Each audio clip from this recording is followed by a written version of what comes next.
ah, sa inyong mag-asawa na ngayon ay bagong kasal.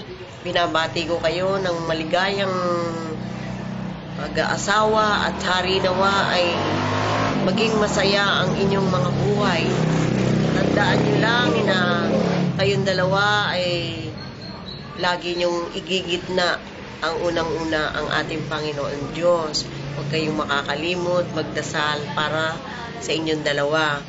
At sana, huwag nyong aalisin ang respeto ng isa't isa. Lagi kayong magsusunuran, magmamahalan. At tatandaan nyo, pag ang isa ay nagagalit, yung isa,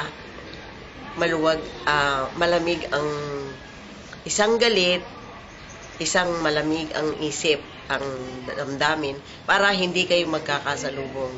At sana, sa mga darating na panahon, ay maging masaya kayo sa araw-araw ng iyong pagsasama. At huwag niyong kalilimutan na kayo ay magmamahalan lagi hanggang sa kabilang buhay. Maligayang bati at happy wedding. At sa inyong lahat, sa iyo, Alice, Arthur, kamusta na kayo?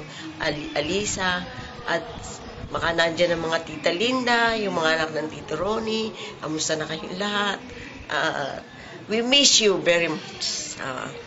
Happy wedding. Thank you.